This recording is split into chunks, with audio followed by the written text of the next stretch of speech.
Hello and welcome to the Unofficial Songwriters Crash Course, where I'm going to share with you everything you need to know to write decent music in record time. So before we get started, I should probably illustrate to you that I can in fact write a song. This is what I'm currently working on.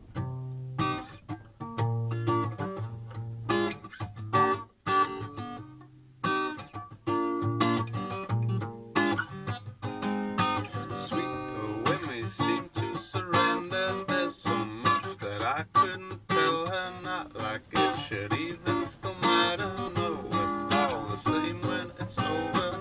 All that I'd like to say to her, less though than I care to remember. Not like she could say that it matters. No, it's all the same when it's over.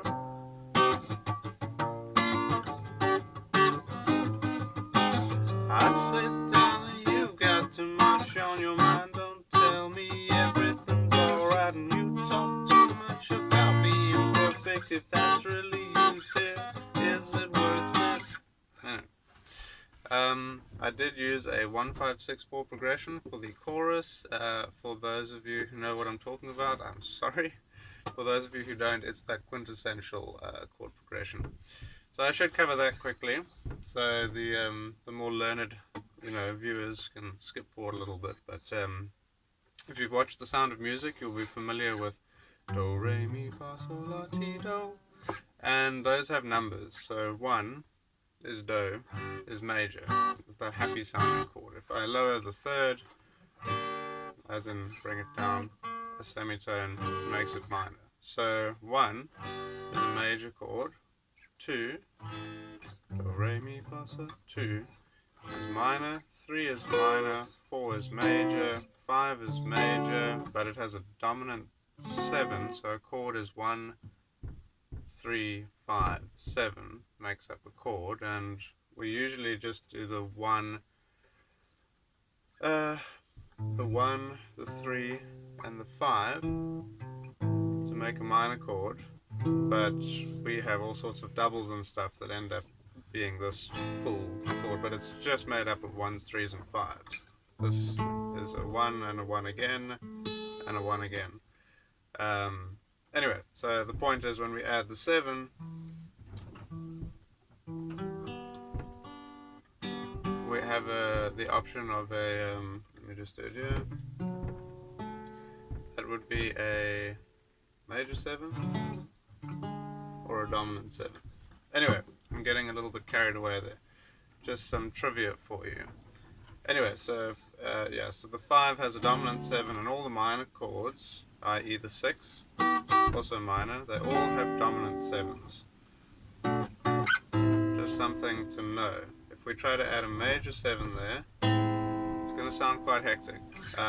That's not to say it doesn't have a place in music, but not in the standard natural key, traditionally, or as far as I know. It might fall somewhere, but probably does actually. Anyway, so when we talk about a 1-5-6-4 progression, we mean to play 1 to 5, to 6 to 4, and it's just very easy to put lyrics over this. I didn't know what I meant to say now. Everything you told me yesterday, and that's just improvising lyrics. Now, off the cuff. You'll have noticed that this course is off the cuff. I am just riffing here. I am going to compile a proper course. If you're watching this probably a year from now, you will see that in the channel. However, as a way of justifying my laziness in this regard, in this instance, I like to say that I value in-person communication. I'd like to make this course as much like we were actually talking in person as possible. I just think there's validity to that. But more to the point, as per music, this exercise of just improvising lyrics, it's a great one. So, if we we can. Okay, let me just explain. So, like, if you want to write a song, you can just throw those numbers together. So we'll go like 5 to a 2 to a 6 to a 1, and then we just see how it sounds. So 5 to a 2 to a 6 to a 1. The 1 is not so great, so then we can maybe change and put it to a 4. 5 to the 6 to a 4. It could be a section, it's not it anyway. So the wonderful thing, I suppose, about this 1-5-6-4 progression is that it cycles around very nicely. You see it, like the 4 leads on to the 5 very nicely.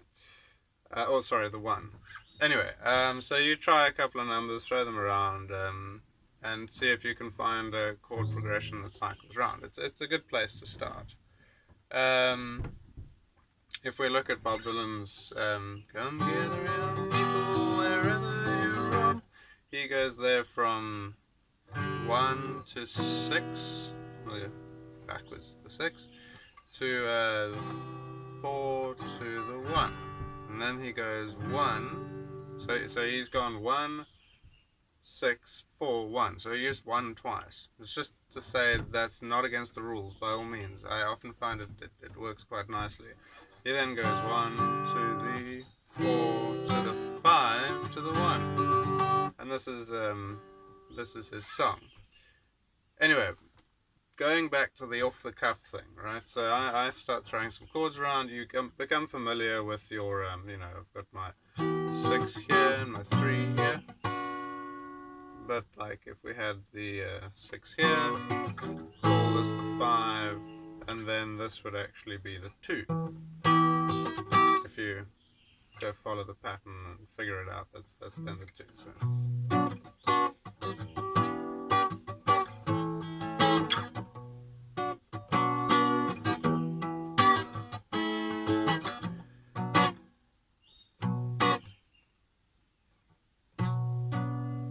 Should it be that I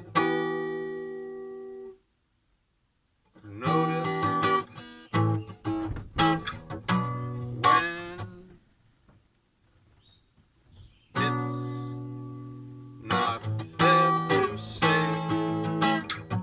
Should I try to forget what I'm always trying to? Alright, so all I was trying to do there was improvise some lyrics off the cuff, which is not an easy thing to do, so please excuse me, but I wanted it to be genuine. I often find that I want to go to like, she don't know what, like talk about love and things just comes very naturally. The word darling or dear comes about so easily. And so I spend a lot of my time trying to avoid that and write stuff that's kind of more ethereal. You may find that you are faced with a different challenge, and I've spent quite a lot of time of this video trying to get to this point here. As far as songwriting is concerned, this is a great exercise. This presents a significant challenge, and when you force your mind to engage with it, to try to come up with lyrics on the spot, you end up coming up with some really good ideas at times, and I suppose I find it difficult to justify exactly why I think that this is such an important exercise, but I say give it a go. Try it out, see how it works for you. If you need further validation that I can actually write a song, you will see that I have some in the on this channel, or at least on my profile. I'm not quite sure. Some modern media works. Anyway, so yeah, remember that this is a crash course, reminding myself I have a couple of things that I need to go through quickly.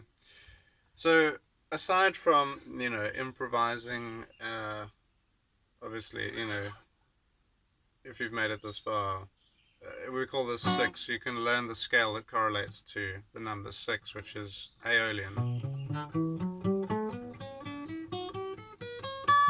And then you throw the blues over that. Sorry, that's the pentatonic. This is the blues when we include this note. So pentatonic, and then we include the blues to make it the blues scale. Anyway, the point is when you get one friend to play your 6 to your 2 to your 5 to your 6, you can go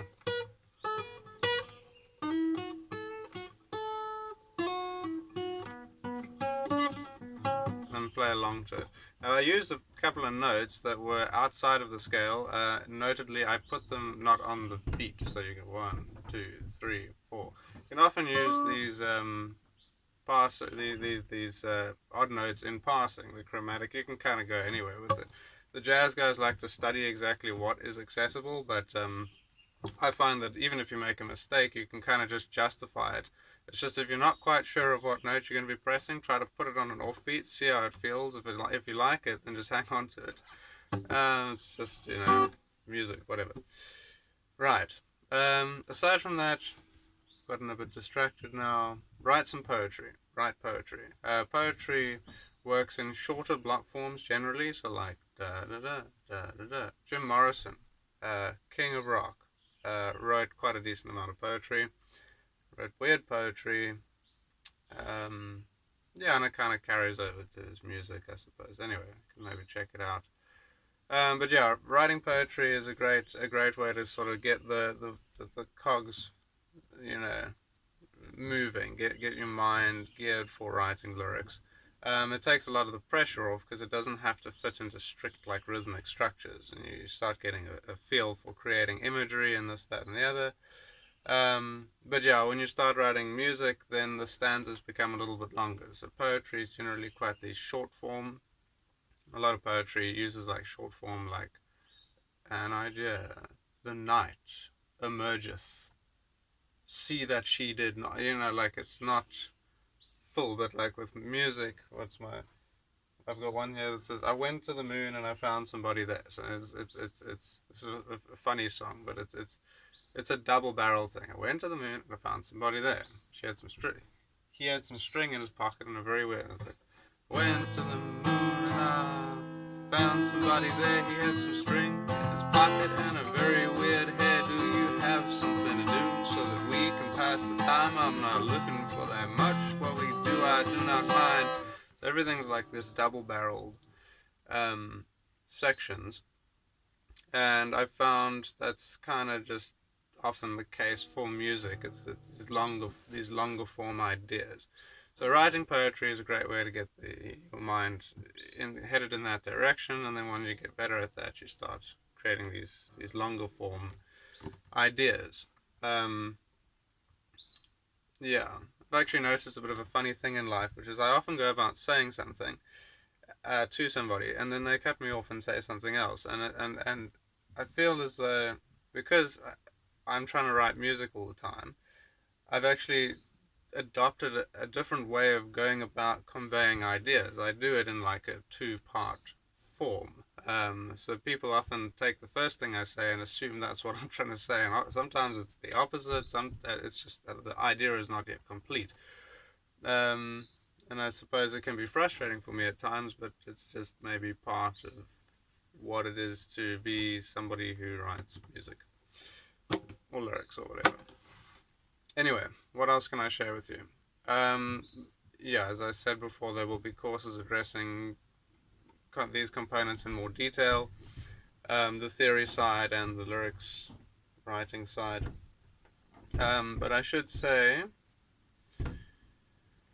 that I have this thing that I call the first word theory, which is definitely, probably definitely an embellishment of what it in itself is, which is to say that the first word you start with, like no matter what kind of crazy idea you want to write about the night and the moon and the forest and some sort of imagery, the very first word that you start writing with, that word matters. It sets a trajectory. So for instance, I found a lot of songs use the same sort of words, like oh or I is very common, or like we or she, these things. But when you start off with something like though from Bob Dylan's Hey Mr. Tambourine Man, though I know that evening's empire has returned into sand, vanished from my hand, left me blindly here to stand, but still not sleeping. It's just so beautiful and flowy and ethereal, and I believe, with my learned mind, after like kind of analyzing these patterns here, that the word though is very important in that whole progression, as is there from his "There must be some way out of here," said the joker to the thief. "There's too much confusion, I can't get no relief." It stems from that word. I would argue. Um, yeah, so when you want to try writing music, try start with a weird word and see where it sends you, because the word in itself presents a problem. We can look at the Beatles' "Love Me Do," and so they go love, and then what do you do with that? You can say love is, and now you want to claim what love is, which is a difficult thing to do, and maybe a little bit pretentious even. Or you can say love was, and now it's so sad, but they go love me do, and solve the problem of moving on from the word love by repeating it again, and just have the sweetest. It's brilliant. And yeah, that's just a little case study there. Then there's also rhyming. So she lives on Love Street, lingers long on Love Street. Now the guy rhymes street with street.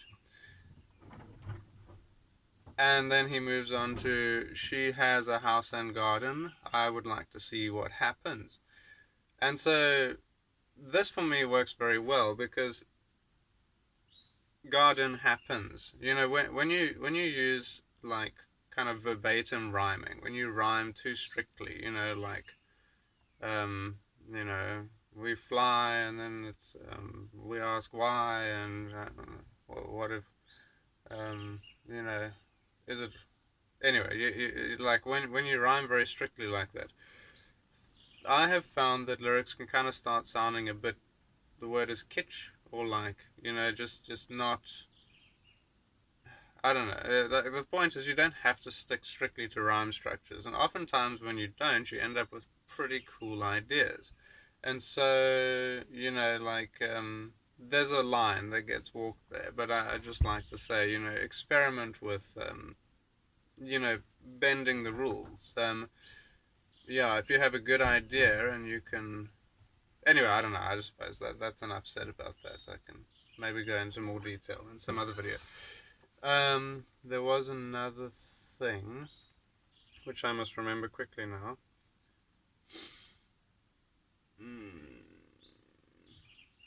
Okay, so rhythmic. I suppose, yeah, bend the rules with rhythmic structure too, right? So we've got our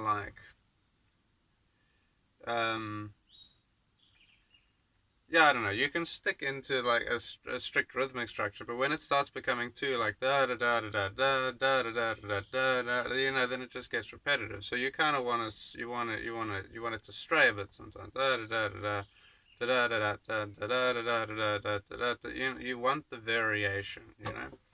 Another piece of advice: listen to funk fusion, listen to jazz, listen to good jazz. There is actually good jazz out there. And these types of music, because they're really students of music. I mean, there's melodies, there's ideas in there that you aren't usually exposed to when you listen to kind of more traditional music, and this can really help broaden open your mind up to what is possible. Listen to it. The more you listen to it, the more you'll kind of get used to it, arguably. I don't know if it's something I'm familiar with. I used to listen to progressive metal, and there's a band called Protest the Hero, and anytime you listen to one of their songs, it would sound terrible and chaotic and nonsense. Until you actually memorized the song, you knew what was coming next, and then it was great, and that was just a weird thing. So jazz might sound like a bunch of higgledy-piggledy nonsense to to you until you start to expect the directions in which it goes, and then it actually becomes quite clever. For instance, let's say, right. So broaden your perspective. Okay, there's another lesson here, which is to spend time with people. Very importantly, I have a friend who's quite a bit younger than me, but he writes very, very well, arguably even better than I. If I even write well, whatever, it's all subjective at the end of the day. But he's young, you know, but he's very socially aware, and I think it's in part that makes him such a profoundly good songwriter. Is He's spent a lot of his life in social situations, dealing with other people, importantly face to face, drawing it back to that other point I made way earlier. And yeah, it really helps for him. You know, jam with other people, actually play music with others, very importantly. And then the last piece of advice I'm going to share with you is to write music. Like I have a friend, yeah, a few years back, he was studying jazz. He said, if you want to write good songs, write songs. If you write songs, you're going to start writing better songs, and eventually you'll be writing good songs. And that is just inarguably the case. So yeah, thank you for joining me in this crash course on how to write songs. And yeah, I have a PayPal, so you can buy me a coffee if you want, if you found this somewhat worthwhile. And yeah, thank you, and have a good day. Good luck as well.